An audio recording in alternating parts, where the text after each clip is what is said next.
it's such a relief. And I'm like, damn, it shouldn't be a war to get good representation, which brings me to today's topic.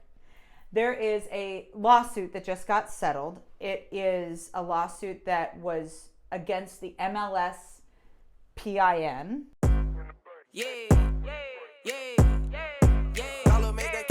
Under all is the land, the real estate. Courtney and friends about to show you how to generate wealth. Get educated, do for yourself.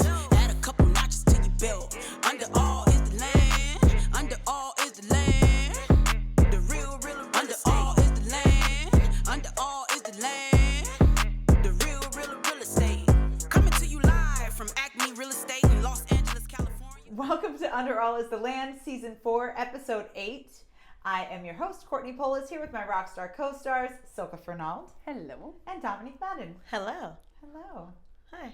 Hi. Yay. Welcome back. We're back. Have you guys ever heard, before we get deeper into what today's topic is, I want to just ask you, have you ever heard that real estate agents kill deals? Yeah. Yeah. I've seen it. Yeah. I've seen it. Yes, you've seen it. We've been there. Yeah. Well, I wanted to share that I think it's healthy for real estate agents to actually get on the buying side, or listing side. I mean, get on the consumer side of the transaction for a minute. Since we've been so inspired by our guests this season, Nick and I have been looking out of state for investment properties. And as a result, we have been speaking with a lot of so-called buyer agents. And we've learned a few things that I want to share with the public. And so-called listing agents. Oh yeah, and so-called listing agents. Give me the tea. Oh my God. All right. Well, first of all, I realized that in different cities, there's probably a pace of work that's like considered culturally acceptable, but a lot of people do not answer the phone after 5 p.m. in other places. I realize that. I mean, here in LA, you have to be responsive at least until like 8:30, 9 o'clock, I'd say it's expected. But 5? Really, dog? And we're here on the West Coast, so like if we're calling East Coast, It's 2 here. it's so early here that like we can't get shit done. So I would think like if I had people from out of state calling me, I would accommodate, as an agent trying to get their business, I would accommodate their time schedule, even if it's slightly inconvenient for me. Mm-hmm. Totally. We actually okay, first, let me just tell you about this one. So we were looking at this one property. This is in Missouri. We found a property, looked good on paper, reached out to the listing agent, and we were like, you know what? We're agents too. We can do a referral fee. You guys write up the offer for us, whatever. They wrote up the offer, even though we asked for dual agency, so there would be a fiduciary responsibility. They wrote up the offer and just kind of tried to slide it through that we were writing with no representation. I know. After the agreement that we had in the email was like, hey, do you guys do dual agency? If so, we'll ask for a 25% referral fee, like whatever. And when they drafted the offer, they wrote it with no agency on our side, as if we were going in completely unrepresented. They had no responsibility. Okay. So Neat caught it and was like, that's not right. So like we went back to the person and said like, hey, this says no representation. We want agency, And the guy's like, oh, I have to ask my boss. And I was like, what? First of all, if you ever want to work with us again, you should be much more accommodating. If you don't know what dual agency is or don't know how to handle it, then pass us off to someone else and say like, we're not comfortable doing that. We'll refer you to somebody else. Fine. And in Missouri, you can have dual agency. You can. Yeah. Yeah. Okay, so he should have known how to handle Hell yeah, he should have. But instead, he lost our trust. Right. That's not even the worst of it. Okay. We submitted an offer at like slightly less than list, right? But anticipating a common sense negotiation. But After the property had been listed for like 6 months. yeah, it's been on the market for like ever. Okay. So they want to sell it. You would hope. Well, one would think. You would think. One would think. So we write an offer that is definitely had a place where you could meet in the middle, and it would not be, and we're talking about low dollar amounts. So, probably like just for shits and giggles, I'll say it's offered at $350. We wrote at $300, expecting $325, right? Something like that. So the broker at his firm is like married to one of the owners of this property. So not only is this person gonna Related. get the commission on the dual agency, which should supplement some of the sales price stuff. But also, you know, you would think we'd have there'd be a more favorable kind of response, right? This is what buyers think whenever you go into dual agency situations, like you have some kind of an advantage. Mm-hmm. But in fact, they came back, list price or nothing, okay? To which the agent didn't say like, hey guys, I recommend you go back with like some other thing, like trying to help us make a deal. He didn't do any agenting at all for us. Like didn't lobby for us, did not like... Sounds like some of the desert agents here. Yeah. I mean, I was just like, damn, is this what the experience of buyers is? Is this why Redfin or or like a limited services agency could seem like a good deal? Because if buyers in general have to do this much work on their own and the agents are just sitting there doing a little bit of admin, not answering their phones and not doing any agenting, then I can understand why buyers would be so frustrated. That's not the way we do it. We're like, our work is valuable because we actually work. Yeah. So I was like just flabbergasted. Then, so we're like, Neek's like, we're drawing a hard line. It's a no, you know? Like, so we're like, no. I'm not going back and forth when this thing has been sitting on the market for 6 months. Like, fuck that. Are you kidding me? Meanwhile, it's just That's like... why it's been sitting, because they're not budging on their price. I mean, come on, but we're talking about peanuts I compared to know. LA prices, like really peanuts. No, honestly, we weren't that far off. At a point, it became the principle for me. Like, you know, you're not just, you know, I have a feeling that they probably were like, oh, these like, you know, out of towners from LA, they can afford this. Like, no, you know, it's, what is it worth to me? Right. What is it worth to you? What is it What worth to me? and you not sound worth like market? a real buyer. True. Clearly, it's overpriced. When we get it sold. now, we're What's like, it no. worth to you? Just like I That's said on not- $1 Million Listing, if you list a property and there aren't offers in hand within a certain amount of time, it's You the gotta price. lower the price, Stupid. yeah. It's the price. Yep. There's not more you can do. So did that person so- come back to you after you Hold said on. no? wait a second. Oh. So Neek says no. Okay. So she sends an email to the agent who's supposedly going to help us and says, are there any other properties you might recommend? Because now you know what we're looking for, right? Mm-hmm. 4 days goes by before this motherfucker gets back to us. Sorry, guys. Was consumed by my own move. Here's a link to something. Like, it was just so half-hearted and so half-assed. It made us stop looking in that state altogether. Oh my god! We're like, fuck this. All right, we're done with Okay, the wait, story. wait, there's more. Oh my There's God. more. Neek, do you want to tell the story of Jackson? Yeah, so reached out, well, did some research, right, for Jackson, Mississippi agents, because that was another market we were considering. And, you know, found, I mean, there are options, right? But there was one in particular that, you know, I looked her up. She had great reviews on like Google and, you know, a couple other platforms. And then she also had an Instagram where, you know, it was like pretty well done Instagram, where it had like a lot of infographics about like investing in St. Louis and neighborhoods and and it just felt like it spoke to what we were Right. trying to do. And so I reached out to her and we scheduled a call, and literally within the first 5 minutes, we could tell it was a no. Like, Okay. Neek is being very generous right now. So first of all, the lady was like, hi.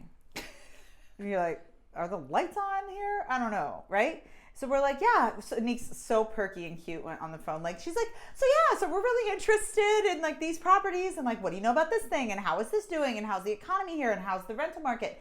And she's like, well, the rental market is really based on, you know, demand, you know, like what street you're on, like all these vague answers to questions you should know as a real estate agent if this is your area. right. Like, you asked me what a 4-bedroom house rents for in Mount Washington. I'm going to have an answer for you right now. Yeah. Somewhere between $5,000 and $6,000 depending on condition. Boom. Right. No problem. I know my market. You know? But this chick was just giving us these vague answers. Then her phone was doing weird stuff. It sounded like she was eating. There'd be like these weird delays. Oh, sorry, just a sec. Oh, okay. All right, I'm back. It's like, what? Wow. But also, like, the things she was, you know, much of what she actually did say, I could already find on my own. Like, she didn't contribute anything. Right. And then, like, questions that I know I know have more of an answer than what she was giving, she wasn't answering. So for example, there was a property that was listed somewhere in like the mid hundreds, you know, that looked like an attractive option, okay? And if you were to go like what I would presume to probably be about 15, 20 minutes southwest of that property, all of a sudden there are all these single families that are 20, 30, 40, 50 grand, you know? So I'm like, what's up with the price difference between these and that? Like, is this neighborhood so much more developed than this other neighborhood? Is this a neighborhood that's growing where we can pick up these 20, 30, 40, $1,000 single families? Like, should we be considering that?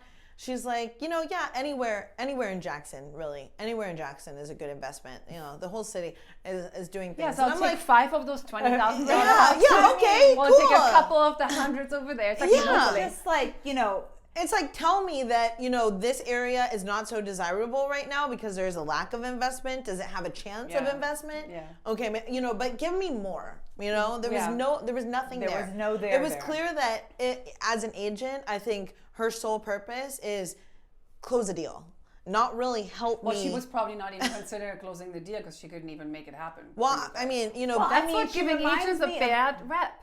that's what I'm That's saying. what gives. That's why those are the used car sales guys.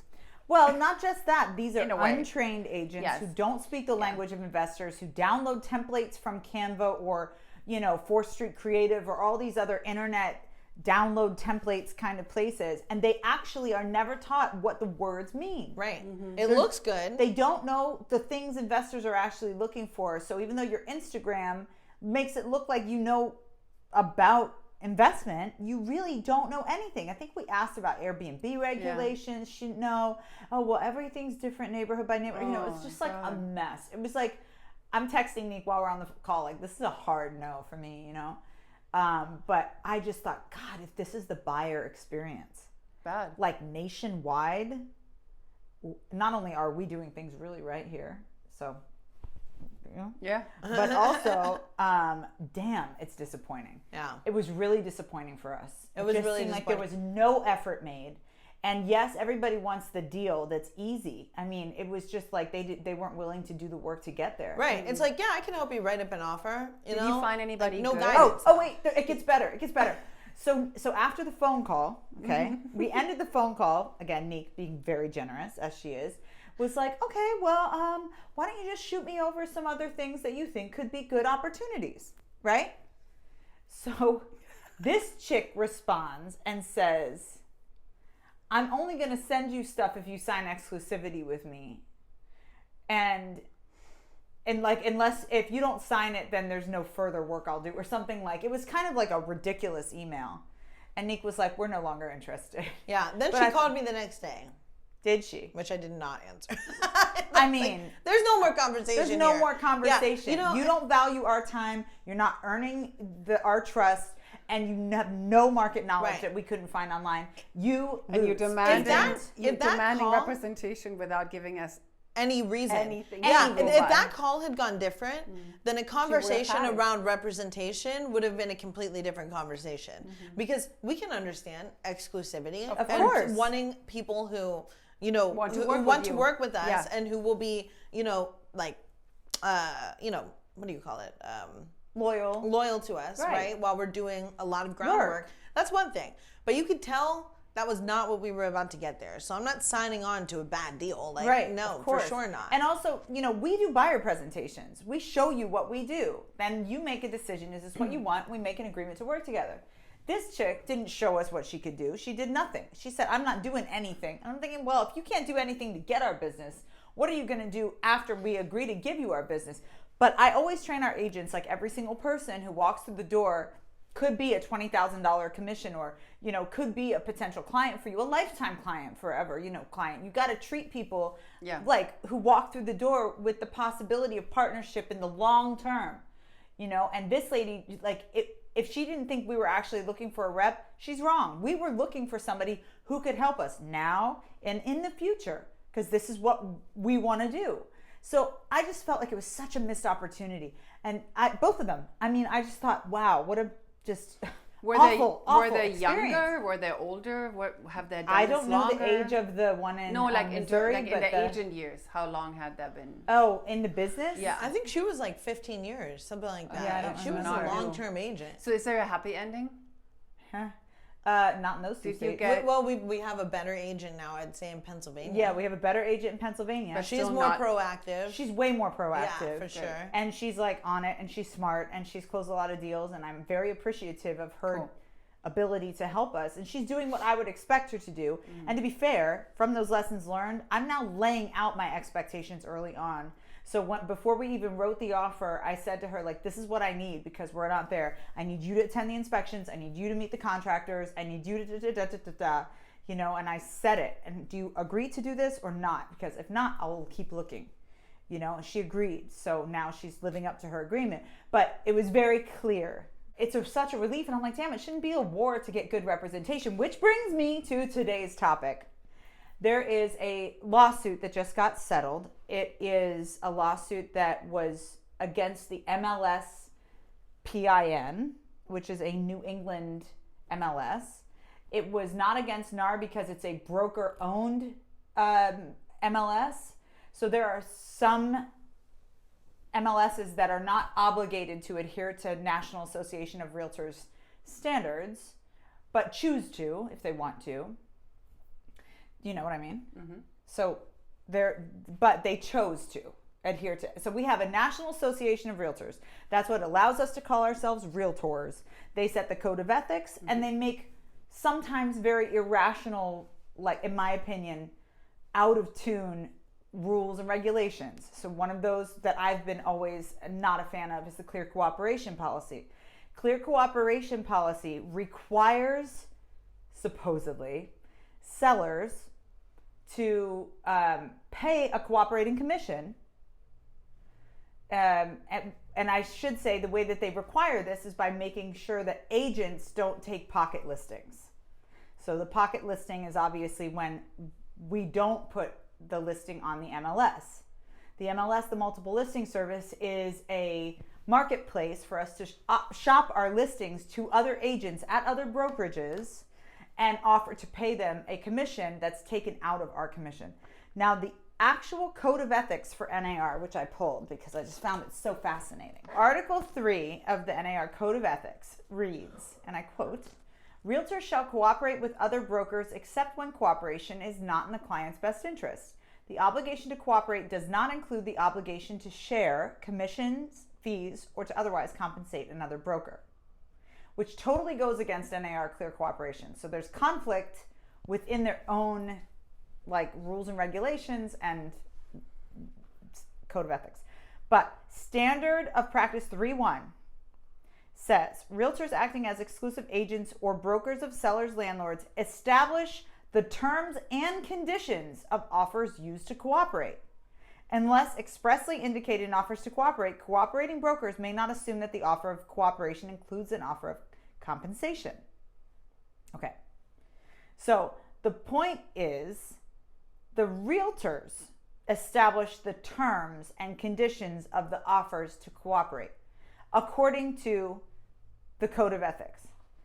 So one of the things that has come up in these online conversations in my real estate mastermind Facebook group and stuff like that is that agents themselves are confused about who sets the offer to cooperate.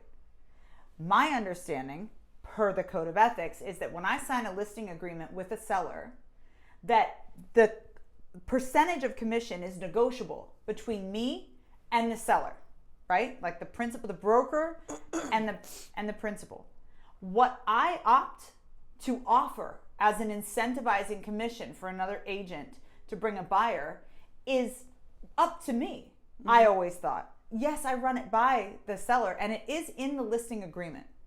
So it's not like you can just like change it arbitrarily. Change your mind, yeah. Right. Well, I mean, it's not like it's something I don't discuss with the seller. Yeah. I do discuss. Like we can do it many different ways. We can do, this percentage to me and this percentage to the buyer's agent, or if we're feeling like we want to incentivize even more, we can offer more to the buyer agent, whatever.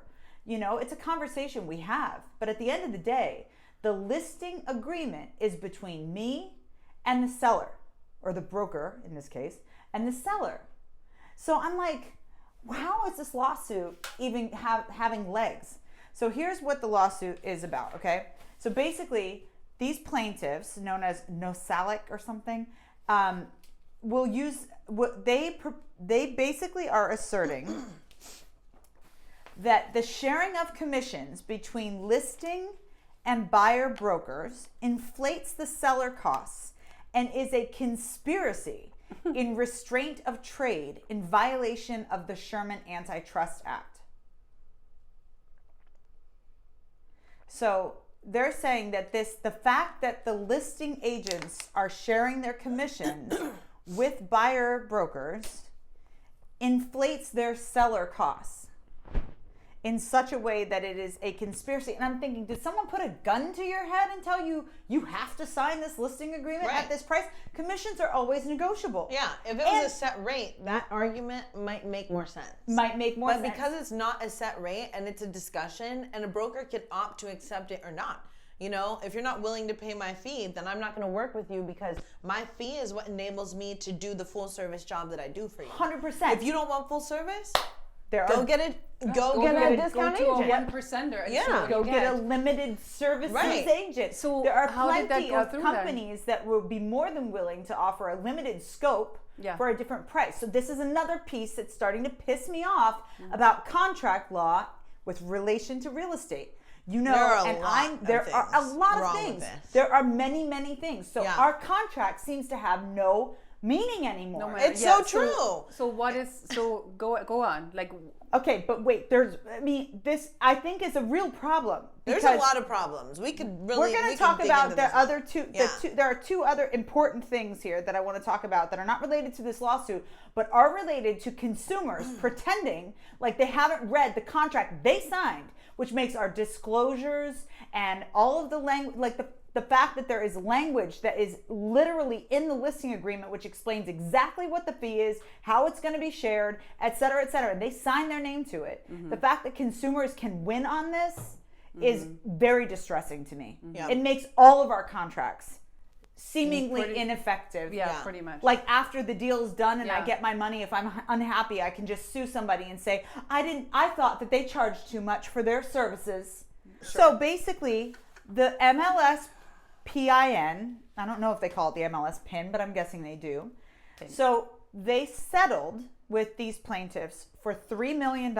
It's ridiculous. Now the $3 million, of that $3 million, a large part of it, 1.642,500, is going to go for future expenses for litigation against the remaining defendants for the benefit of settlement class members. So they made a class action lawsuit, and they're using a lot of the proceeds from this lawsuit settlement to fund attorneys to continue to sue MLSs, I guess. Broker-owned MLSs? Broker-owned MLSs, to try and get them to admit that they've, overcharged sellers. There's so many things about this. Well, yeah, I mean, that's essentially what MLS PIN is doing, is they're saying, okay, we're going to change the language of our listings. Mind you all, again, that the National Association of Realtors, which allows us to call ourselves realtors and has long set the standard by which we perform our job, they're the ones who made this policy that the MLSs are abiding by, because it's kind of like industry standard to presume. Well, I mean, you'd be in violation of clear cooperation if you don't enter your listing into the MLS, which means you have to have an offer to share, even if it's $1, even though it's against their code of ethics. And even though big brokerages, like we've talked about, like Compasses and other brokerages, can literally create an in-house MLS, supposedly, that doesn't have access to the wider general public, and say that these are insider exclusives. Now, again, no discussion is being made about whether or not that's actually to the benefit of the consumer. Because in my opinion, if it's not being marketed to the widest possible audience, you're probably not getting the best price, exactly. Right? So even though the brokerage is making some money, and we know some brokerages don't operate and a plus. So Right. they probably really need the money. Yeah. But the idea of the consumer falling for this feels like another lawsuit waiting to happen. But I digress. Right. The suit alleges that MLS PIN is not directly required to abide by NAR rules, but nonetheless adopted a rule similar to an NAR rule that requires listing brokers to offer a blanket unilateral offer of compensation to buyer brokers in order to submit the listing to PIN. So literally, the MLS is being punished for abiding by an NAR policy. Now, how many different people have to tell NAR that this policy is ineffective? It's hurting people. It's ridiculous. And now it's financially hurting broker-owned MLSs. It's such a conflict. It's so ridiculous. So I've been following this online thread about this. Okay. On Facebook, naturally enough. So Real Estate Mastermind. So one person proposed this. I'd love to hear your guys' thoughts on this. It says, these seller class action suits are actually going to hurt sellers. In California, our contract doesn't mandate seller compensation of buyer's agent, which I don't think that's true because I'm in California and our listing agreement does require us to follow NAR unless your MLS is broker owned. So I guess it's in different part. I mean, maybe that statement regards what you're offering the cooperating agent, if anything. Oh, like an actual percentage. Yeah, like maybe. Mm-hmm. But he says, but when asked, I tell sellers that by doing so, you're allowing the buyer to finance their agent commission fees. Without this, every buyer dollar used on commission is a reduction of $4 plus $9 plus, and mortgage financing buyers can obtain. Ignore those numbers, doesn't matter. In other words, if the seller pays $15,000 in buyer agent commissions, that means buyers can afford to pay at least $60K more for the home. So what he's saying is $1 in cash for a buyer is worth 4 times the amount in financed money, which I think is a valid argument. What do you think? I mean, yeah, and I think that's assuming, right? Because I mean, that's assuming that the buyer is doing it 20%. Right. So if the buyer is doing 3% down or 5% down, then it has even more impact to them. If they have limited funds to pull from, they might not even be able to pay an agent to represent them. So now, you know what's going to happen? I think what buyers are going to do is find the agent that offers the cheapest service, the least amount of commission that they have to pay that agent, which will lead to mediocre at best representation. And a lot of lawsuits. The sellers will be up in arms about it because it's crappy deals. Money will be left on the table because these buyers agents, the cheap ones, don't know what they're doing. And it's a mess. It's a hot mess. I hear that. I agree. Another thing that it's going to do, like Nika's saying, is if you're only putting 3% down, who puts 3% down? 3.5% down. People who don't have a ton of money to put down. Or who don't want to leverage their money, who don't want to be house poor. Yeah. But I'm saying people who don't have the money. Mostly right? people who don't have the money, and they're They just won't have getting money in. So that's people like you and me at the beginning of our home buying careers, right? Like scraping together money to try to buy our first place. I had $6,000 to buy my first place. I had maybe 3 more left in the bank, okay? And somehow that was enough to meet the standard at the time when I bought. You wouldn't have been able to pay fees for a representation at all. So you would represent yourself now? I don't know. We want? I would either, We want in buyers states to that rep don't have themselves? dual agency, Right. I wouldn't have any representation, Right. which is so against the reason why buyer agency was invented in the first place. It's because buyers, especially first-time home buyers, especially buyers who don't have a ton of money, can't afford to make mistakes in the buying process. They need guidance. They need people to recommend great inspectors. They need people to help them negotiate requests for repairs. They need to know what options are available to them throughout the process. That's who it's going to hurt. And so I also think that sellers are going to get in a lot more lawsuits because buyers are going to feel duped by bad representation. So they think they're saving money. It's like cutting off your nose to spite your face. You think that because you have to offer to pay out of your proceeds for a competent buyer agent to actually close the deal, that you're making less money Wrong.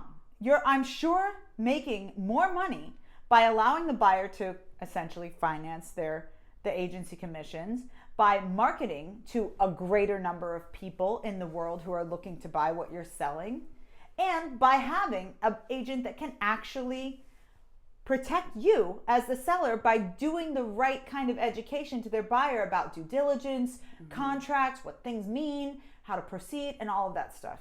And in states where dual agency is legal, people will go directly to the listing agent, and then we're stuck with, we have to now rep both sides. Yep. When our fiduciary is really with the seller. So it's well, just in dual agency, your fiduciary is not really with the seller; it's with both, and you become more transactional. Right, but I see see it your is point. still a little funny. People who are not so ethical, right? We'll take that. Might do what that agent did to us, like slide in an agreement where they have no duty to us. Yep. Right. And if we didn't notice that, we could have signed a shitty contract where we thought we were being represented and we're really not. Right. You know? And it was sent via DocuSign. So you know how that is on DocuSign. Like You could get just the click thing and you through. click, and you You're don't like, even read oh, it. he's going to tell me the details. I think I've mentioned this on another podcast, but there was someone who went directly to a listing agent thinking that they were going to get a certain level of representation there. And this listing agent, whenever like documents came in, including a natural hazards disclosure report, which, right, when you're a buyer's agent, you're going to look at it and point out things that you notice on that. And, you know, the buyer still has to read and review it. But, you know, oftentimes buyers trust us to call out red flags. On this one, it was an earthquake fault zone, and he's going to do development. And it was literally sitting on the fault, which if you're a developer, you now know that that means that there's going to be more engineering. That means it's going to be much more expensive. In this case, to the tune of $500,000. Oh my more God. expensive than what he was expecting for the project he was expecting to do. Because that, you know, that wasn't pointed out and, you know, to him, he had removed all his contingencies. He got the document, didn't read it thoroughly, removed his contingencies, and ended up having to either forfeit his deposit or close once he, 3 days before closing, found out that that was a thing.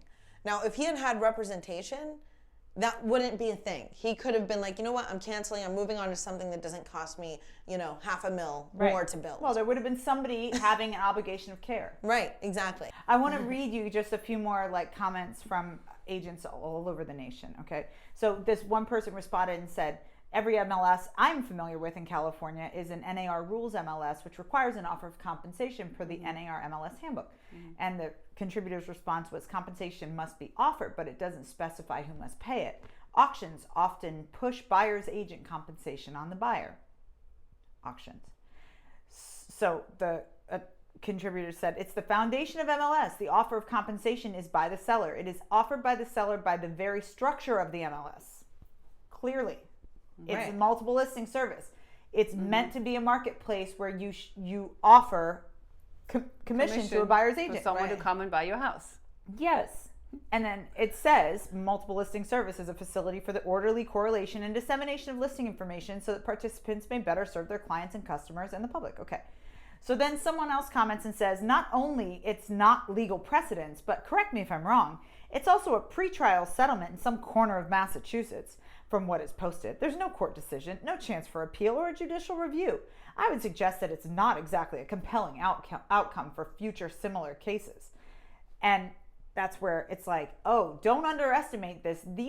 These buyer agency lawsuits are happening right now. So there's another suit that has an Anywhere Real Estate, Century 21, Coldwell Banker, Sotheby's, Better Homes and Gardens, ERA, BHHS, Remax, Keller Williams, everyone is in a similar lawsuit, you know, and NAR. Yeah, but you know what? That MLS really fucked people by settling. Yeah. I would have taken that to trial, and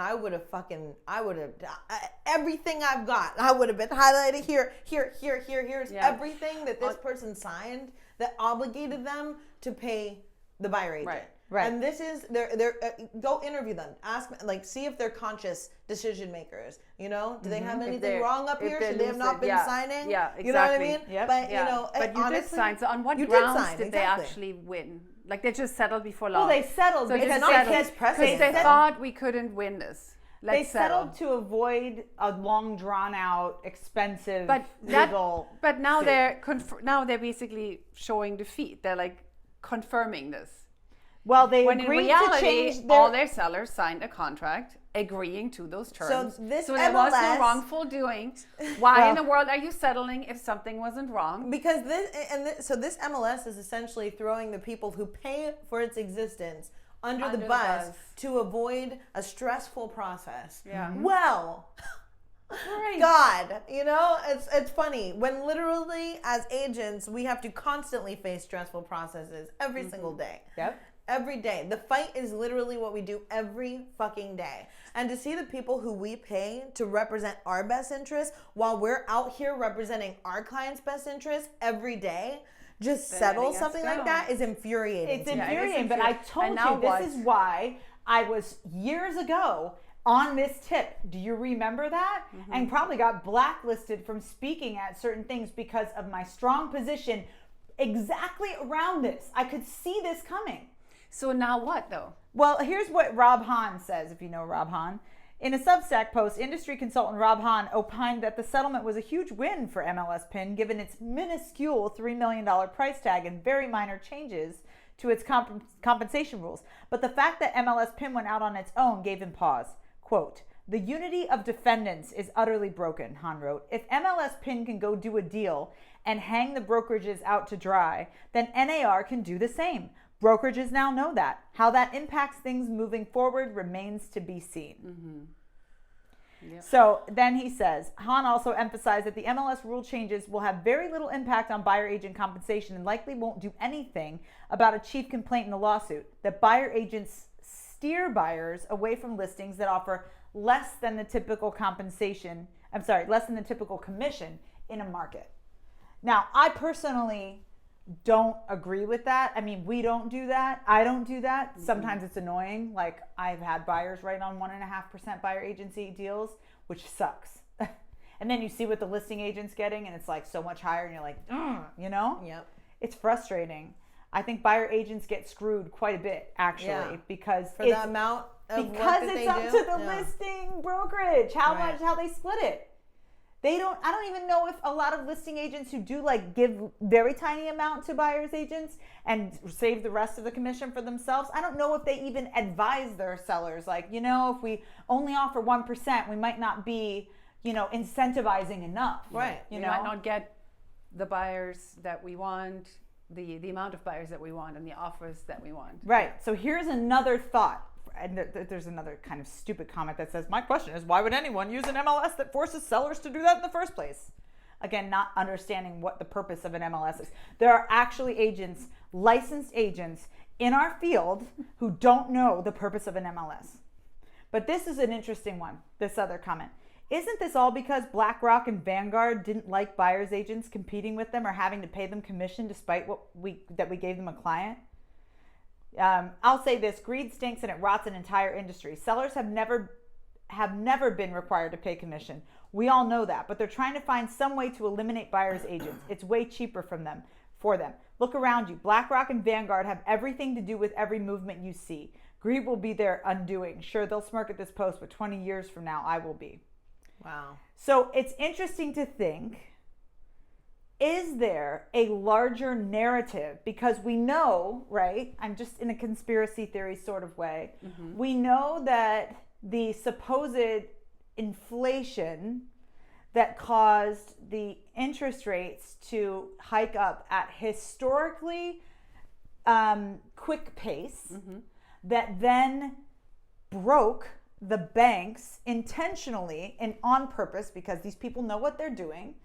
Everyone knew that if you hike the interest rates like this, it's going to affect the small and medium-sized banks. So you take down the neighborhood banks like a First Republic, which we have used in our neighborhoods, mostly in transforming neighborhoods too, to give the best programs, best customer service, and best rates to buyers who are price sensitive. I mean, First Republic did it like nobody else. And now First Republic's rates are, obviously they're basically gone. So we don't have that option anymore. So they did it. Whatever the industry was working on there looked pretty strategic, in my humble opinion. But also, while they're manufacturing, the powers that be are manufacturing this crisis with interest rates and bringing the prices of property down, we know these big Wall Street funds are buying whole neighborhoods in Florida, in Texas. Right. Because while the interest rates are rising, buyers who are less familiar with like how those look compared to historic rates and, you know, just kind of overall what it means for the market are being scared out of the market, which leaves even more room for large scale investors to start buying. Or just simply, or to keep buying and buy in abundance. If the rates are too high, people's buying power goes down. Yeah. So rates have to come down, or prices have to come down to meet the buyer capability of buying. So it's like, who wins? Who wins in the scenario of buyer agency disappearing? I guess that's the question I want to leave this conversation with. I would just love to hear from our audience's point of view how they feel about these things. I don't think, like these people on this real estate mastermind group, that they should underestimate the power of what's happening right now in our country, economically, strategically, with the Fed, with the funds, with the social climate. Like, it's all intentionally, I'm feeling a major social engineering thing. That's just what I'm saying. Yeah. And it doesn't leave the ordinary consumer protected. Yeah. I mean, I think as of recent, I've seen a lot of holes in the way things are done in the real estate world, and a lot of issues that need to be worked out. Like even the efficacy of our actual contracts, like you were mentioning earlier. Oh yes, let's talk about that. Let's talk about that. Okay, so here's some things that we've also learned about our contracts. This is scary shit. It is scary shit. Okay, really, are you ready for this? And this means this speaks even more to the fact that you need an agent who is actually going to have your best interest at heart, because even what's written in the contracts doesn't protect you.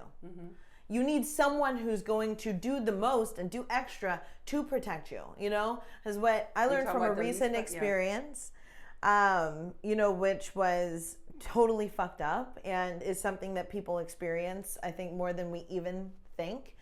So I had clients who bought a property that was owner occupied, and the owners had been there for 30 years, you know? So it's like they've got a lot to pack. I mean, you know, it's a normal sale, right? We get to closing, and the owners, we record. So the way that the contract is written is that on recordation, unless it's, you know, unless you change the time that you get the keys, that's whenever the new owner can take possession, okay? So we record at 9:30 a.m. 30 minutes after we record, I get a call from the listing agent saying, the sellers, they want to stay until Sunday. Can you see if that's okay with your clients? What day was your recordation? Wednesday. 30 minutes. 30 minutes. No, it was like we closed on a Wednesday. Yeah, we closed on like Wednesday. And they want to stay till Sunday. And they want to stay till Sunday. Right.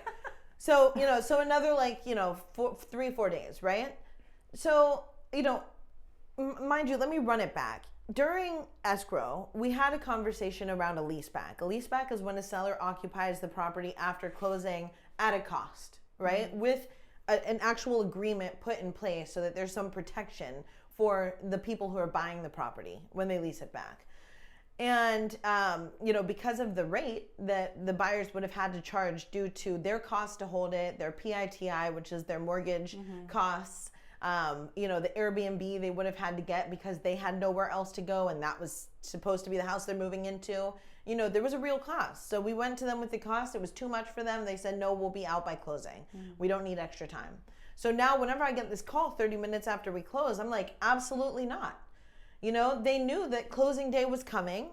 They literally told us when we did the final walkthrough that they would have everything out by now, you know, and we gave you the opportunity to have that time after close at a rate that could work for my clients. If your clients needed even a shorter term, they had a moment to try to negotiate that. You could have negotiated that for them, listing agent, but now you're coming to me saying they need this extra time, and we're closed, and my clients, they're expecting keys. They're expecting to start moving their stuff in today. Like, this is not going to work. the agent's like, well, what about another day? I'm like, no, like not another day. No, just absolutely not. Like they need keys today. We're going to be there at 5 o'clock to get the keys, regardless of what is going on with your clients. Okay. We're going to be there. So, cut to later on that day. Giving them actually another day to move out.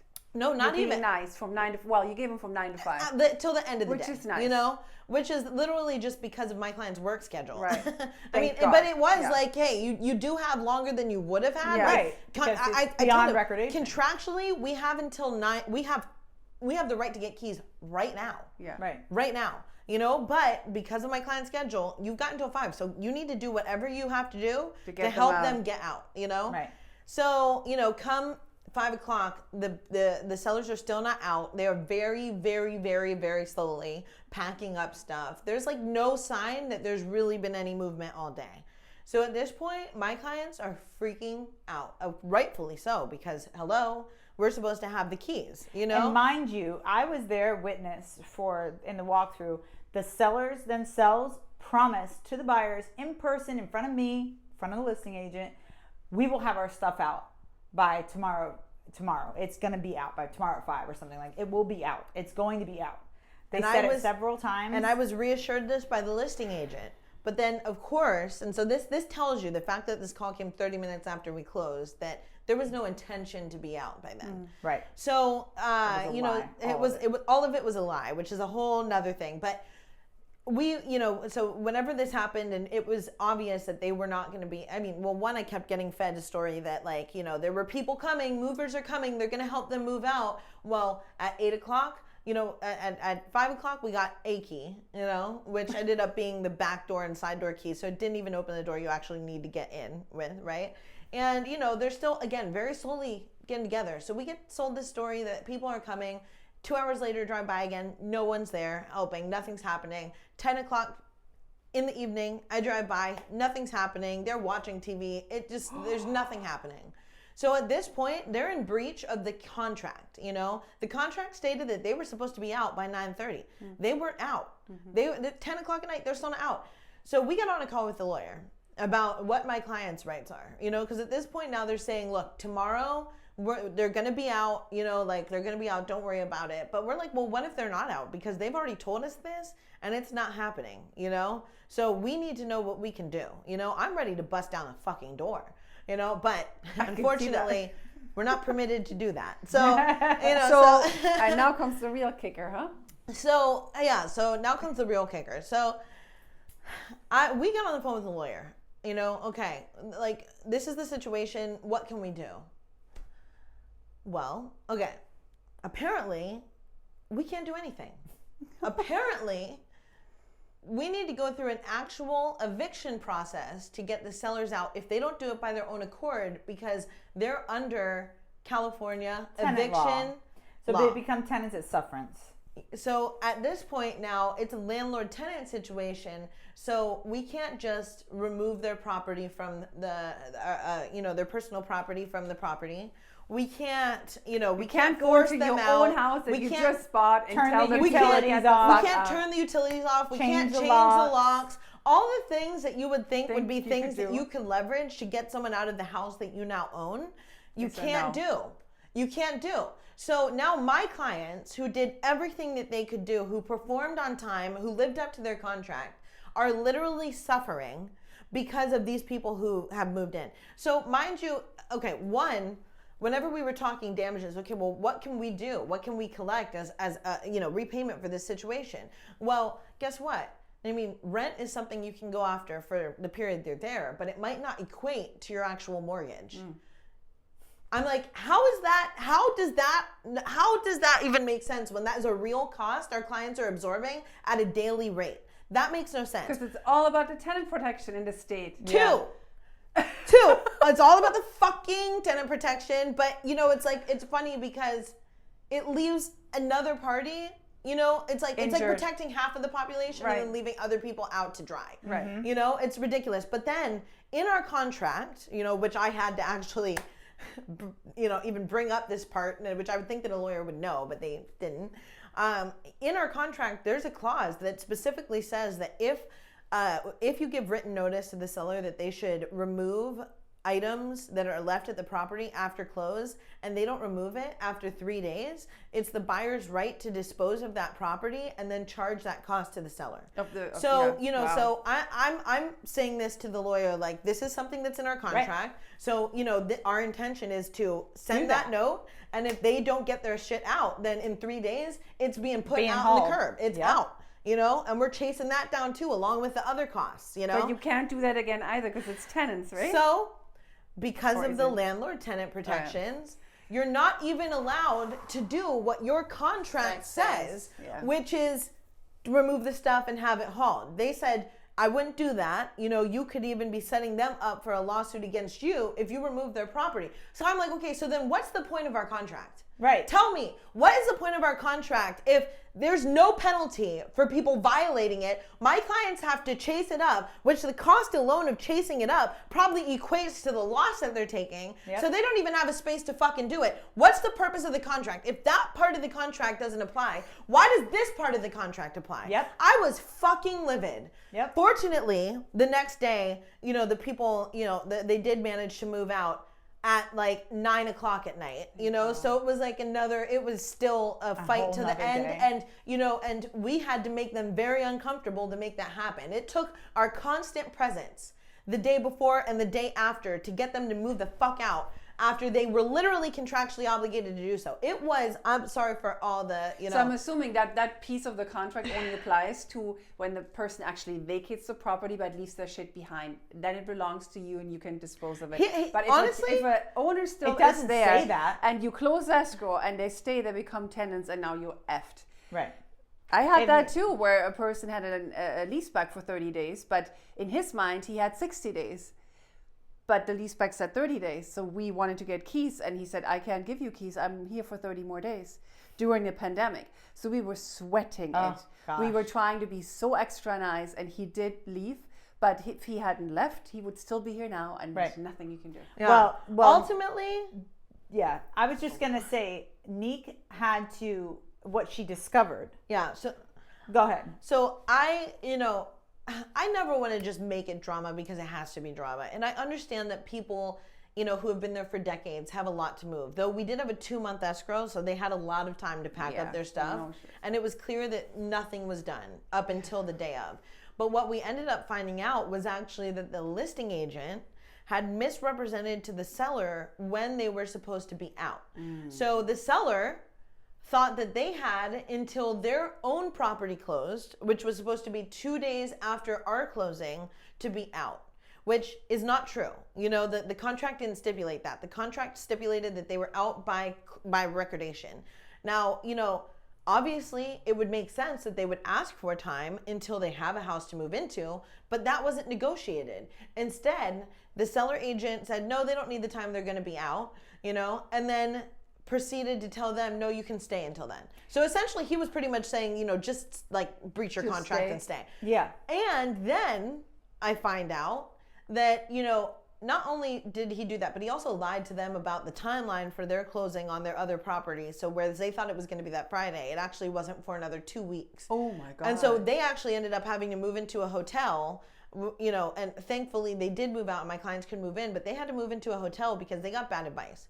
So, moral of that story is, one, you need it, like there was something that I was pushing for, and, I don't know how much we want to go into that now, but there was something that I was pushing for when we were in escrow to protect my clients if there was something that happened like this. And, because of time urgency and whatnot, we didn't end up. Right, the clients opted not They opted not to go for that added protection, because they were also getting lip service from the seller and from the listing agent that they were going to honor the contract. So they were thinking, oh, it's not necessary. Did you want to have a big holdback or what? Exactly. Yeah, just ask a holdback. And, and so, so in hindsight, obviously, I would never let them just walk away from that. Right.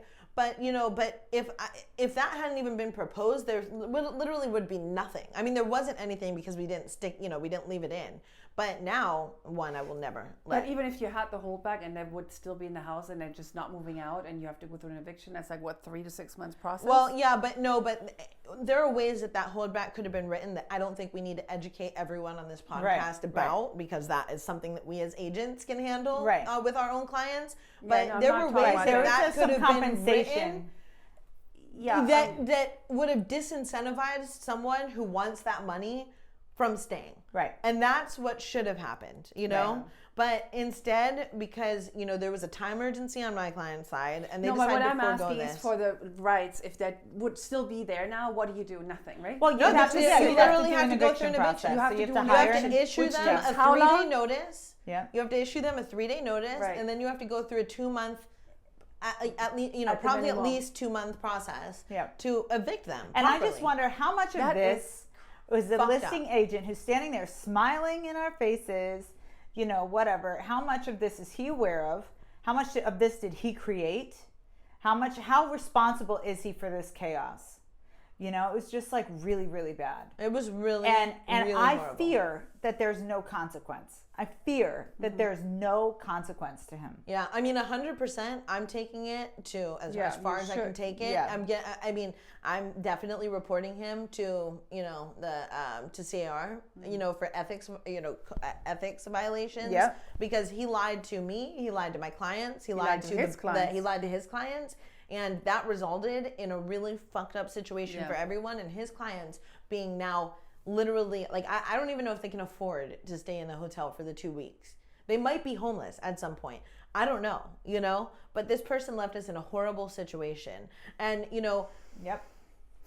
one thing that, that I will say came out of it is that my clients got to see how much I had their back, because I showed up there at 7 a.m. knocking on that door, making sure that these people knew that our presence was there and they were going to feel it until they left. Right. And once we actually dug into it, obviously I felt for their position because they were misled. Yep. And that's horrible. But it also one bad agent can just make so much trouble in a transaction. But even sadder is that our contract, didn't which protect. We honor so much, is written by attorneys, is delivered and distributed by the California Association of Realtors, is very porous. Mm-hmm. And in LA, difficult to enforce.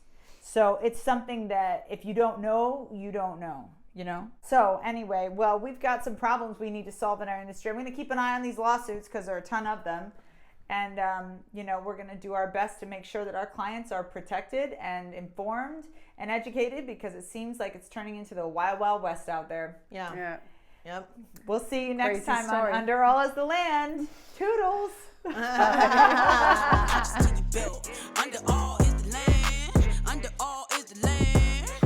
The real under all is the land. Under all is the land.